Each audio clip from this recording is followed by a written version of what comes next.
भाजप सरकार आणि भाजपमधले जे काही नेते मंडळी, आमदार, खासदार जे काय आहेत ते अतिशय मतलबी आणि खुनशी राजकारणी आहेत. मुंडे हा कसा नीच आणि नालायक माणूस आहे, ह्यांनी मंत्री पदाचा सुद्धा राजीनामा दिला पाहिजे. मनोज दादा जरांगे पाटलांना कोणीच रिप्लेस करू नाही शकत, कोणीच. एक अदृश्य शक्ती महाराष्ट्रामध्ये जी आहे ती सुरेश दासांना ऑपरेट करते. भारतीय जनता पार्टी आणि देवेंद्र फडणवीस यांनी सुरेश धस यांना जाणीवपूर्वक या सगळ्या प्रक्रियेमध्ये सोडलेलं आहे. नमस्कार, स्वागत आहे तुमचं लोकमत व्हिडिओमध्ये. मी अश्विनी जाधव केदारी. मस्साजोगचे सरपंच संतोष देशमुख यांच्या हत्या प्रकरणावरून धनंजय मुंडे आणि सुरेश धस हीच दोन नावं मागच्या 1.5-2 महिन्यापासून खरं तर चर्चेत आहेत.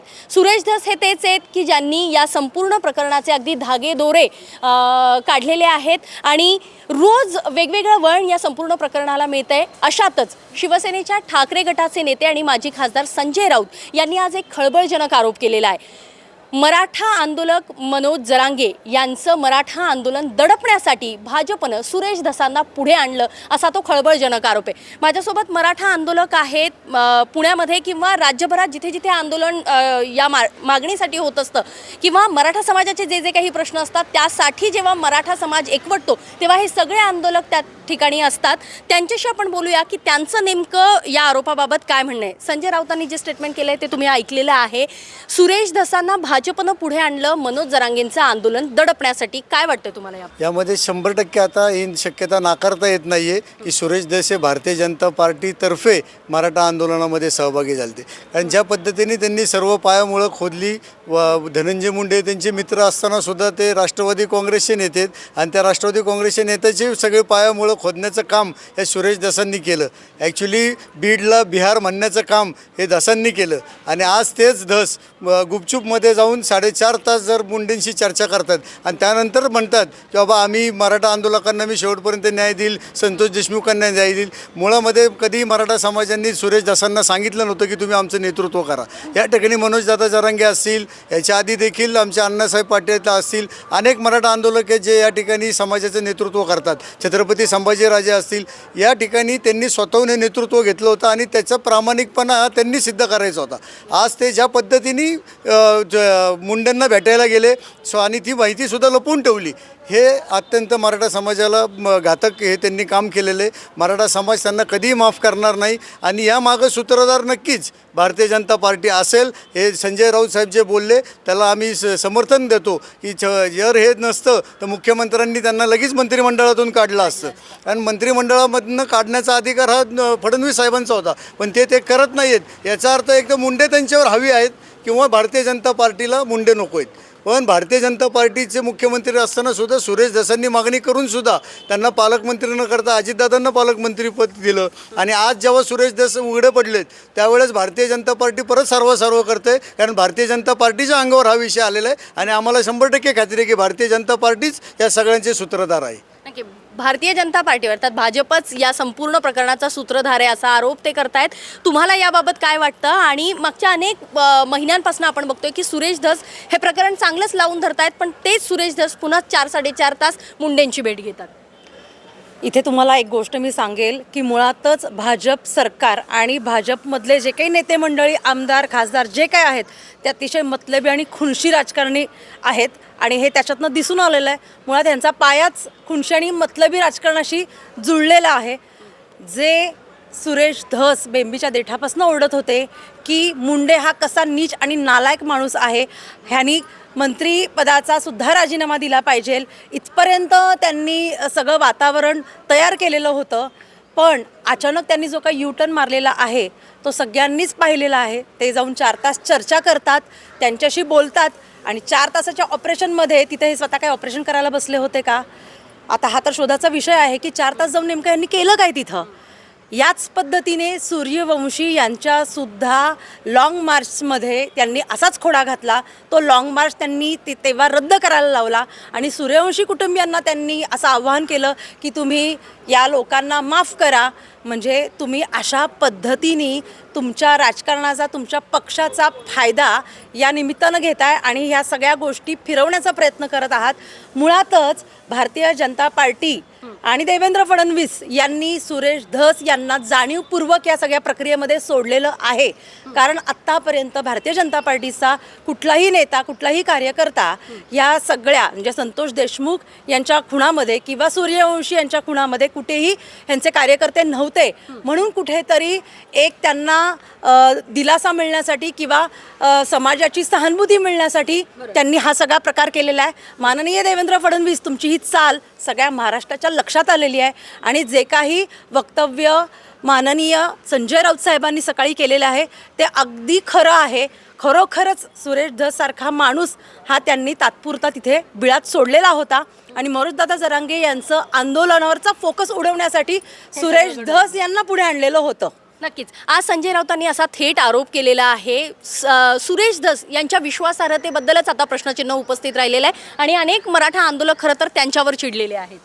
नक्कीच आम्ही ही सगळे चिडलो आहोत म्हणूनच आम्ही आज इथे तुमच्यासमोर आहे आणि तुमच्या माध्यमातून मी सरकारला आणि धसांना एक सांगू इच्छिते की मनोजदादा जरांगे पाटलांना कोणीच रिप्लेस करू नाही शकत, कोणीच. आणि गनिमी कावा हा महाराजांनी आम्हाला शिकवलेला आहे, तो तुम्ही आमच्या विरुद्ध वापरू शकत नाही.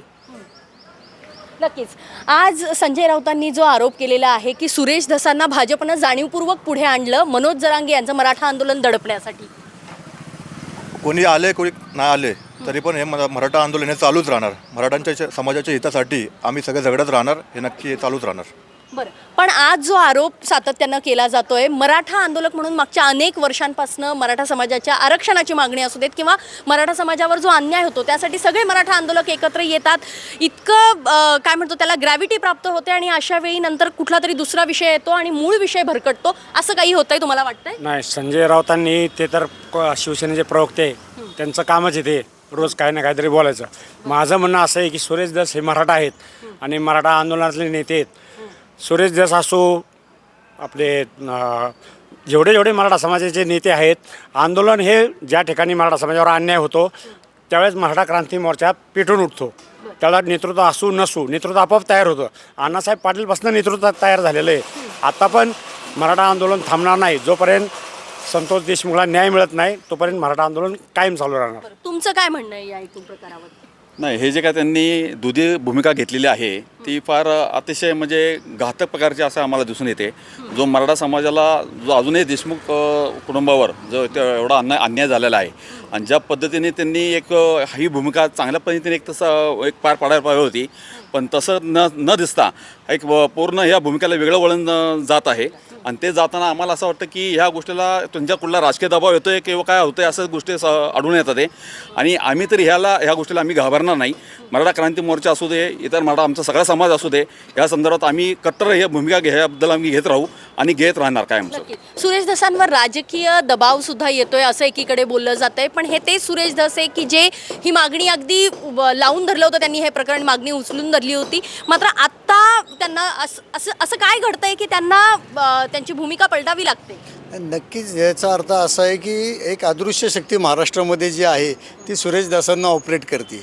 आणि सुरेश धसांची मराठा क्रांती मोर्चा असू दे किंवा संतोष देशमुख हत्या प्रकरणामध्ये त्यांची जी एंट्री होती ती अदृश्य शक्तीच्या आधारेच होती. हे आता सुरेश धसांचाही वापर केला गेला. 100% सुरेश धसांचा वापरच होतोय. कारण सुरेश धसांचा वापर नसता होत तर ते धनंजय मुंडेंना भेटायलाच गेले नसते. आणि धनंजय मुंडेंना भेटून आल्यानंतर त्यांनी त्यांच्या साधेपणाने किंवा त्यांनी ज्या म्हणत होते की मी कोणाच्या बापाला घाबरत नाही, त्याच्या यांनी त्यांनी जर सांगितलं असतं की मी आत्ता मुंडेंना भेटून आलो, त्यांची तब्येत ठीक नव्हती म्हणून, हे जर त्यांनी स्वतःहून महाराष्ट्राला सांगितलं असतं तर 100% आम्हाला विश्वास पटला असतं की सुरेश धस समाजासाठी भांडतायत. पण त्यांनी ही गोष्ट चंद्रशेखर बावनकुळेंनी डिक्लेअर केल्यानंतर केली आणि त्यात सुद्धा त्यांनी 3 स्टेटमेंट बदलली. पहिल्यांदा ते म्हटले की माझी 10 मिनिटासाठी भेट झाली, त्यानंतर म्हटले की मी जेवणासाठी गेलो होतो तेव्हा अर्धा तास भेट झाली, आणि नंतर म्हटले मी 4.5 तास चौकशी करत होतो त्यांच्या तब्येतीची. मोतीबिंदूचं ऑपरेशन हे काही जीवावर बेतलेलं ऑपरेशन नव्हतं आणि धनंजय मुंडे काही साजूक तुपातले आहेत असं म्हणजे आधीच समजत होते, पण ह्यांनीच सगळं त्यांचं ओपन केलेलं आहे. मग त्यांना भेटायला जाण्याची एवढी आवश्यकता नव्हती. म्हणजे संजय राऊत यांच्या आरोपामध्ये तथ्य आहे असं तुम्हाला वाटतंय? नक्कीच त्यांच्या आरोपामध्ये तथ्य आहे, कारण राऊत साहेब जेव्हा बोलतात ते 100% खरंच बोलतात आणि म्हणून तर त्यांच्याकडे मीडिया कायम जवळ असते आणि मीडिया त्यांच्या सर्व बातम्या ह्या सकाळपासून लावून धरतात आणि अशा पद्धतीने त्यांनी खऱ्या अर्थानं सुरेश धस यांचा बुरखा पाडलेला आहे, भाजपचा सुद्धा बुरखा पाडलेला आहे की तुम्ही हे आंदोलन भरकटताय. जिथे संतोष देशमुख यांना न्याय द्यायला पाहिजे तिथं तुम्ही तुमचं राजकारण घालता आहात. म्हणजे कुठल्या लेवलला जाऊन हे भाजपचं तंत्र ते वापरता आहेत हे याच्यातून दिसून आलेलं आहे. आणि खऱ्या अर्थानं जिथे एखाद्या निष्पाप माणसाचा हालहाल करून मृत्यू होतो, त्याचा जीव घेतला जातो, अशा ठिकाणी सुद्धा तुम्हाला राजकारण सुचतं. ही शोकांतिका आहे. भारतीय जनता पार्टीने हे लवकरात लवकर लक्षात घेतलं पाहिजे. जेव्हा नामदेव शास्त्री धनंजय मुंडेची बाजू घेत होते तेव्हा त्यांना काय काय बोलणं ऐकावं लागलं, याच्यावरून तरी धसांनी स्वतःची अक्कल वापरायला हवी होती आणि आता तरी त्यांनी शहाणं व्हावं आणि समाजाच्या बाजूने उभं राहावं. नक्कीच या संपूर्ण प्रकरणामुळे आता खरं तर मराठा आंदोलक चिडलेले आहेत. सुरेश धस यांचाही वापर केला गेला आणि अर्थात याचा सगळा करता करविता भाजप आहे असा आरोप जो माजी खासदार संजय राऊत यांनी केलेला आहे. अगदी तसंच म्हणणं या मराठा आंदोलकांचं सुद्धा आहे. आता यावर भाजपची भूमिका काय असेल किंवा सुरेश धस नेमकं काय बोलतात हे पाहणं सुद्धा महत्त्वाचं असणार आहे. पुण्याहून मी अश्विनी जाधव केदारी, लोकमत व्हिडिओ.